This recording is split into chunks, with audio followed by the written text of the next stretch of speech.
Country music has always carried stories of struggle, but some battles happened far from the stage lights. Behind the hits and standing ovations, a number of its stars fought wars with drugs and alcohol, wars that cost them their health, their careers, and sometimes their lives. These addictions weren't just private burdens. They spilled into the public eye through arrests, canceled shows, and shocking behavior. Some artists fought their way back, others never escaped. Here are 20 of the worst junkies in old country music history. Number 20, George Jones. George Jones is often hailed as the greatest voice in country music, with songs like He Stopped Loving Her Today standing as gold standards of the genre. His voice could move an audience to tears, and his performances were unforgettable when he made it to the stage. Fans adored his sincerity and the raw emotion in his music, and his marriage to Tammy Wynette was seen as one of country's great love stories. But behind the scenes, Jones's life was spiraling under the grip of alcohol and cocaine. By the 1970s, Jones's drinking had escalated to the point where missing shows became routine. He earned the nickname No Show Jones after repeatedly failing to appear for scheduled performances, leaving fans angry and venues empty. Cocaine use only intensified his erratic behavior, fueling wild spending sprees and public meltdowns. In one infamous incident, after his wife hid the car keys to stop him from buying liquor, Jones drove a riding lawnmower to the local bar instead. His substance abuse led to arrests for public intoxication, violent outbursts, and financial ruin.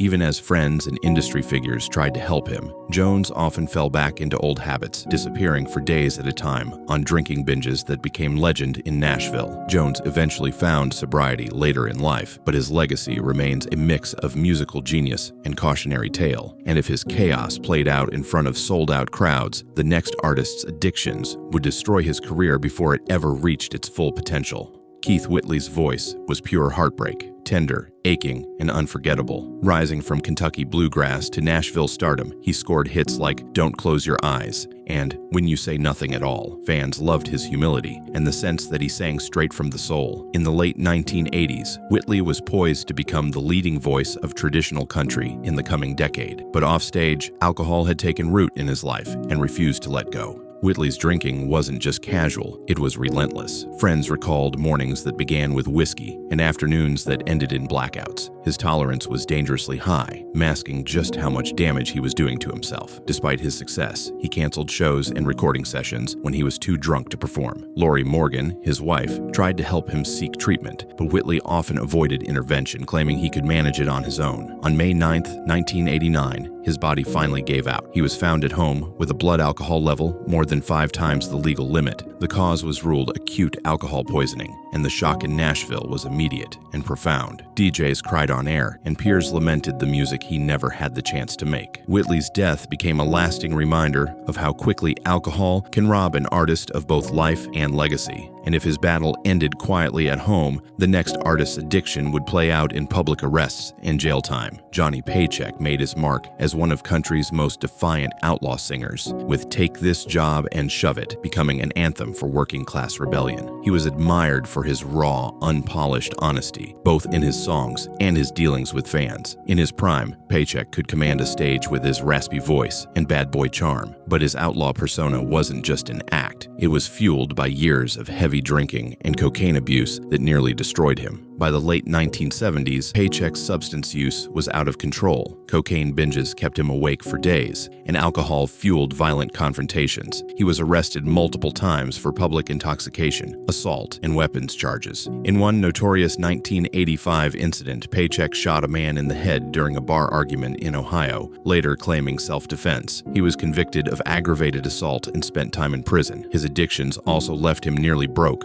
with IRS debts and canceled tour dates piling up. Even when he tried to stage a comeback, his reputation and health were badly damaged, and promoters hesitated to take the risk. Fans who had once cheered his rebellious streak now saw it as self-destruction. Paycheck eventually cleaned up in the 1990s, but the scars of his addiction, legal troubles, lost years, and tarnished relationships never fully faded. And if his downfall came with a pistol and a prison cell, the next artists came with a needle and a trail of broken promises. Hank Williams Sr. was the voice that defined modern country music, penning classics like I'm So Lonesome I Could Cry and Your Cheatin' Heart. His songs carried a raw honesty that came from lived experience, and fans felt a deep, almost personal connection to him. Offstage, Hank could be charming and generous, a man who loved his fans and gave everything he had on stage. But away from the spotlight, alcohol and painkillers had a grip on him that he could never break. Years of back problems from spina bifida occulta left Hank in constant pain, and doctors prescribed him morphine and other opiates. Combined with his heavy drinking, the result was a dangerous and volatile mix. His binges often left him missing shows, showing up too drunk to perform, or getting into public altercations. He was banned from the Grand Ole Opry in 1952 for repeated no-shows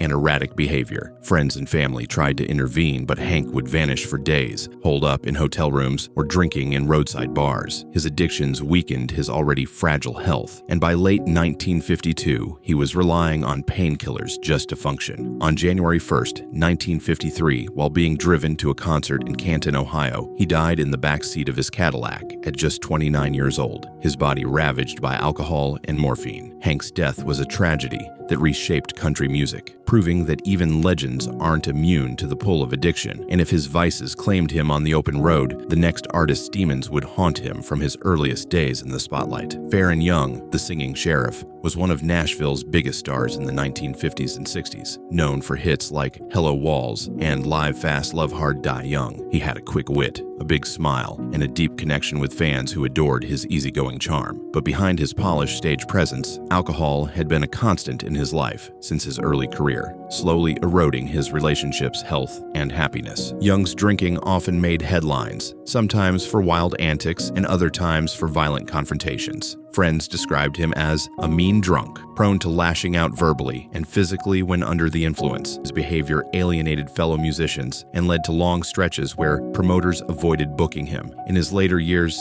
the effects of alcohol abuse caught up with him. Health problems mounted, his voice weakened, and his career slowed to a crawl. He became increasingly bitter and withdrawn, speaking openly about feeling forgotten by the industry he had helped shape. In December 1996, in poor health and reportedly despondent over his fading career, Young shot himself at his Nashville home. He died the next day in the hospital, leaving fans stunned and fellow musicians shaken. Faron Young's life was a testament to how alcohol can take not just your career, but your will to keep going. And if his decline ended in heartbreak, the next artist's addiction brought years of chaos before nearly killing him. Merle Haggard's rise from prison inmate to country music legend is one of the most celebrated stories in the genre's history. With songs like Mama Tried and Okie from Muskogee, he earned a reputation as an outlaw with a poet's heart. Fans saw him as a survivor, a man who had lived hard but never lost his authenticity. Yet even as his career soared, Haggard was wrestling with his own addictions, a battle that followed him for decades. In his early years, Haggard's drug of choice was amphetamines, particularly meth, which he used to fuel his long stretches on the road.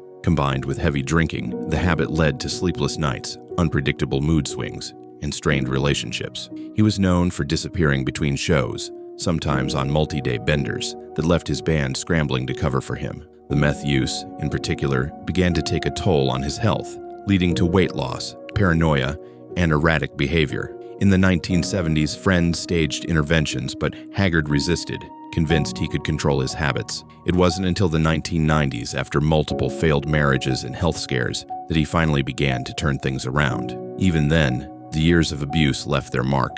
He spoke openly about the damage he'd done to his body and the time he'd wasted chasing a high. Haggard managed to reclaim his career, but his story remained a cautionary tale about the long shadow of addiction. And if he was able to pull himself back from the edge, the next artist would not be so lucky.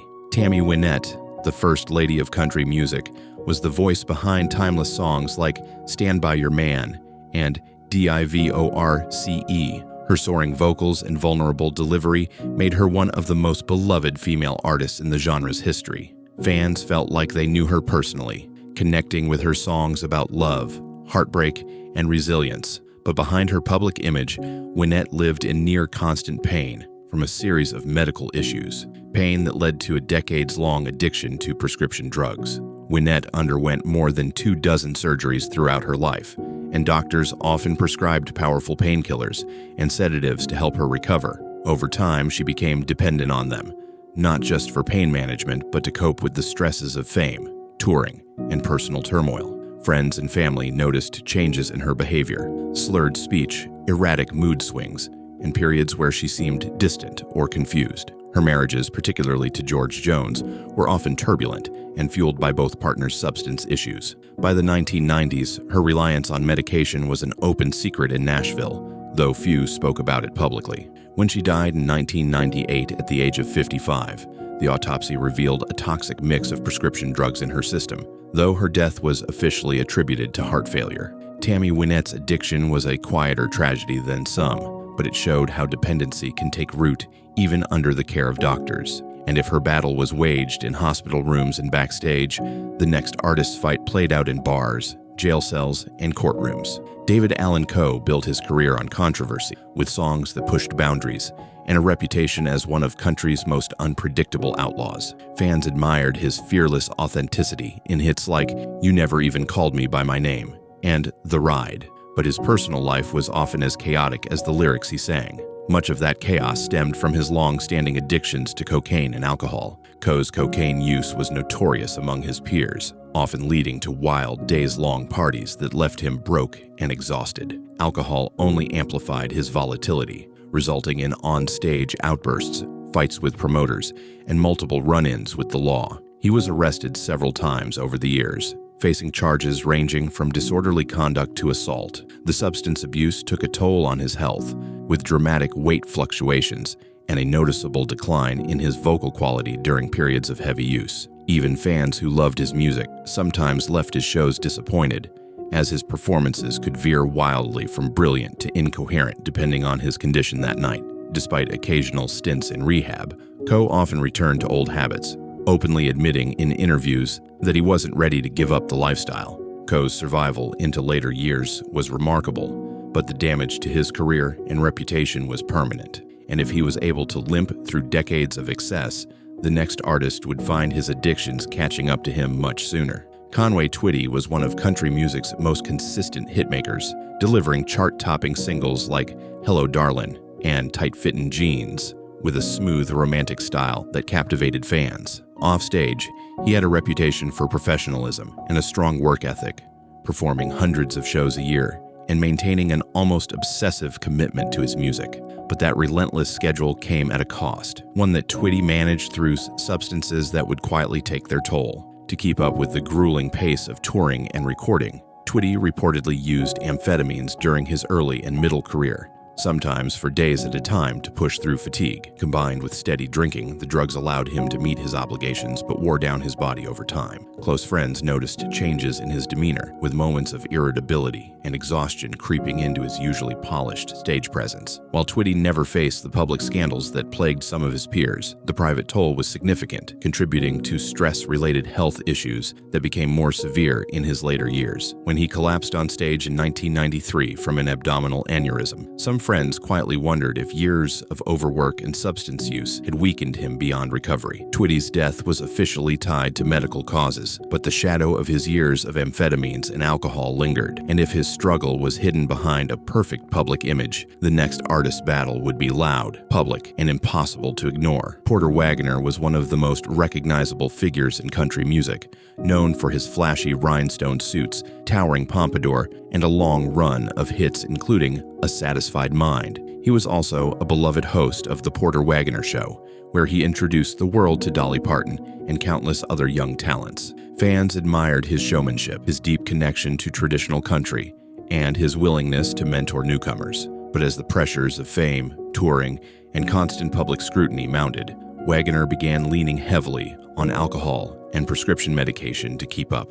Behind the scenes, his drinking sometimes stretched into multi-day binges, often combined with tranquilizers or pain pills prescribed for various ailments. The mixture made him unpredictable, and those close to him recall mood swings that could turn from friendly to combative in a heartbeat. In the early 1970s, his partnership with Dolly Parton was beginning to fracture, and his substance use did nothing to help the tension. He was hospitalized more than once for issues related to his drinking, and rumors circulated about his inability to focus during recording sessions when under the influence. While Wagoner eventually brought his addictions under control later in life, they left deep marks on his career and relationships, shaping the way many in Nashville remembered him.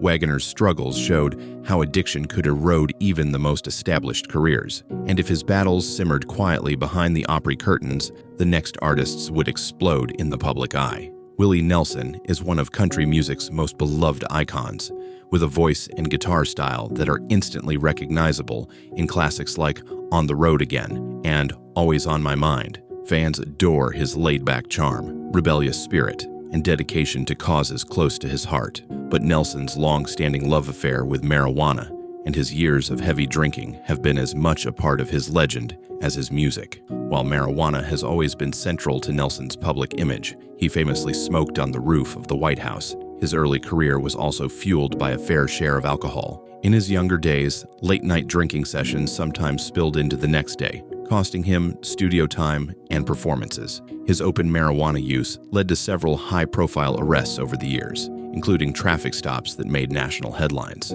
Though Willie has long claimed that cannabis has kept him away from harder drugs, his drinking in the early decades often resulted in health scares, financial trouble, and strains on his marriages. Even in later years, Nelson's dedication to marijuana drew criticism from some peers who believed it had held back his productivity at times. Nelson's vices never derailed him completely, but they remain a defining and controversial part of his story. And if his habits became part of his brand, the next artist's addictions would strip away his career entirely. Waylon Jennings was a driving force behind the outlaw country movement, delivering gritty, defiant hits like Luckenbach, Texas, and Good-Hearted Woman. Fans saw him as the ultimate rebel, a man who lived by his own rules and poured that attitude into every performance. But the lifestyle that fueled his music also pushed him into dangerous territory with cocaine and amphetamines. In the late 1970s, Jennings's cocaine use reached staggering levels. Band members recalled that he spent thousands of dollars a day on the drug,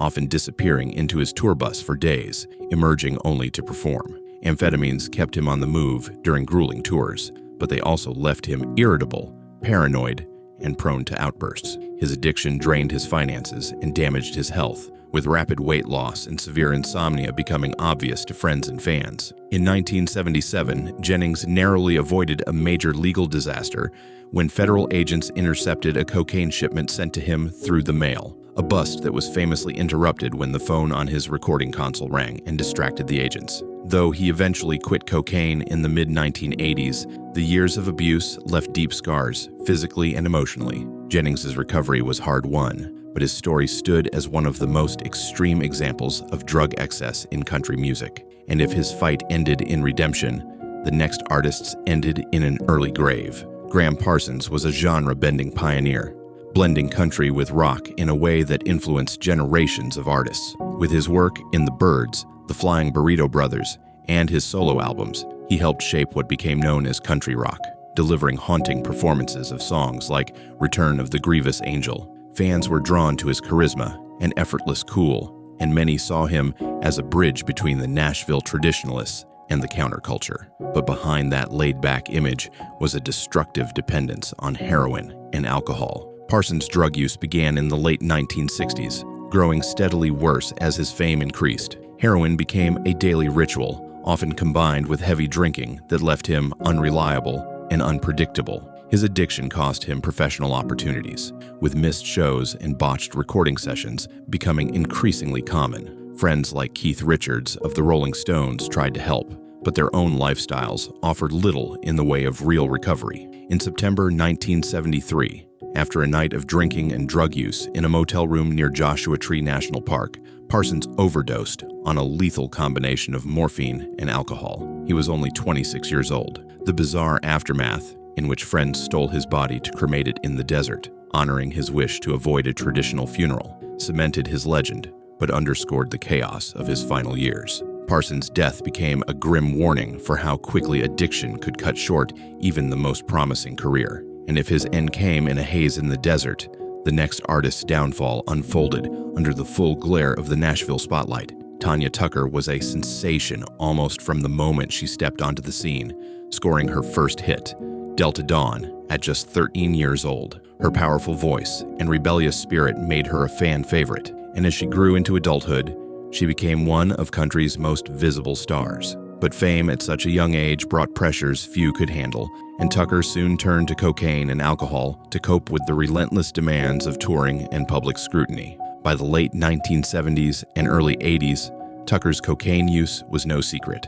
Her wild partying lifestyle was splashed across tabloids, with stories of all-night binges, volatile relationships, and missed shows damaging her once wholesome image. The combination of drugs and alcohol began to take a toll on her health and her voice, with noticeable changes in her performances. Her relationship with Glen Campbell, itself a whirlwind of passion and public drama, was fueled by heavy substance use on both sides, leading to public arguments and even physical altercations. Tucker attempted multiple comebacks during the 1980s, but her addiction repeatedly pulled her back into chaos. It wasn't until the 1990s that she began to truly regain control, cleaning up and rebuilding her career piece by piece. Tucker's eventual recovery showed resilience, but her years lost to addiction remain part of her complicated legacy. And if her battle played out in headlines, the next artist's addiction drove him into complete professional exile. Glen Campbell was one of the most gifted musicians in country music history,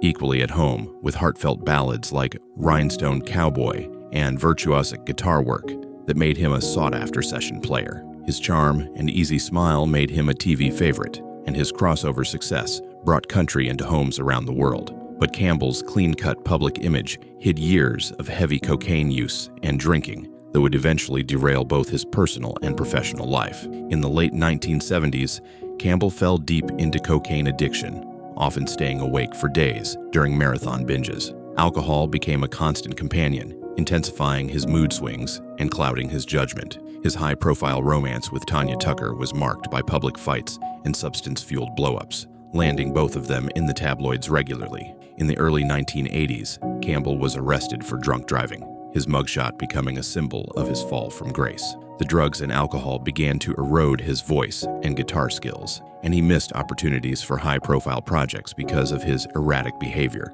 Though he eventually sought treatment and made a successful comeback, the years lost to addiction were a shadow over his otherwise remarkable career. Campbell's story showed how even the most talented artists could be consumed by the very lifestyle their fame afforded. And if he managed to pull himself back from the brink, the next name on the list wouldn't get that chance. Hank Williams Jr. grew up in the shadow of a legend, but by the 1970s, he had carved his own identity with a powerful mix of southern rock and outlaw country. Hits like Family Tradition and All My Rowdy Friends made him a household name, and fans loved his rebellious swagger and unapologetic lyrics. Offstage, he was charismatic and approachable, often spending time with fans after shows. But his image as a hard-partying outlaw wasn't just marketing. It reflected a long and dangerous relationship with alcohol and prescription painkillers. In 1975, Williams Jr. suffered a near-fatal fall while mountain climbing in Montana, shattering his face and requiring multiple reconstructive surgeries. The pain was excruciating, and he was prescribed strong opioids during his recovery. Combined with his already heavy drinking, this set him on a path towards serious addiction. For years, he managed to keep up his career while using, but those close to him saw the toll: unpredictable moods, slurred performances, and reckless behavior both on and off stage. He was arrested more than once for alcohol-related incidents, and his marriages were strained by the chaos, while Williams Jr. eventually found stability and longevity in his career. His addictions left scars that never fully healed. His survival was remarkable, but his story proved how easily fame and physical trauma can lead to a dangerous spiral. And if he managed to keep playing, the next artist was silenced far too soon. Johnny Cash's deep voice and rebellious spirit made him one of the most enduring figures in music history, with songs like Folsom Prison Blues and Ring of Fire cementing his place in legend. Fans saw him as a man of conviction and compassion, whose concerts for prisoners and outspoken advocacy gave him a moral weight few entertainers could match. But behind that image was a long and punishing battle with amphetamines and barbiturates that nearly ended his career and his life. Cash began using amphetamines in the late 1950s to keep up with his relentless touring schedule. At first, they gave him energy and focus, but soon they spiraled into a full-blown addiction, often paired with barbiturates to come down from the highs. His binges led to erratic behavior, missed shows, and arrests, including a 1965 incident where he was caught smuggling hundreds of pills across the Mexican border in his guitar case. The drugs strained his voice, damaged his health, and contributed to the collapse of his first marriage. Friends like June Carter tried to intervene, but it took multiple arrests, hospitalizations, and near-death experiences before he committed to getting clean in the late 1960s. Even then, relapses haunted him for years. Cash's eventual redemption story inspired millions, but the memory of his drug years remains a stark reminder of how addiction can erode even the strongest public image. And if his battle was long and public, the next artists ended in one devastating moment. Though best known as the drummer for The Who, Keith Moon's influence touched country-adjacent rock acts in Nashville recording circles in the 1970s. Known for his wild, chaotic energy and outrageous sense of humor, Moon was a larger-than-life personality on and off stage. Fans adored his unpredictable antics, but behind the laughter was a dependence on alcohol and prescription sedatives that kept him locked in a cycle of self-destruction. Moon's drinking was infamous, gallons of brandy and champagne during all-night parties that often ended with hotel rooms wrecked and friendships strained. In his later years, he was prescribed Heminevrin, a sedative meant to help him withdraw from alcohol, but he frequently mixed it with more drinking, creating a lethal combination. His substance abuse began to affect his drumming, with missed cues and sluggish performances becoming common. On September 7th, 1978, Moon died in his London apartment after taking an overdose of Heminevrin tablets. Though not traditionally a Nashville figure, his work and friendships with country and rock crossover artists cemented his influence in that era's scene, and his death served as a sobering warning to anyone chasing a high to escape the pressures of fame. Moon's passing showed that addiction respects no boundaries, whether between genres or continents, and if his end came far from Nashville, the final two artists on our list would fall at the very heart of country music.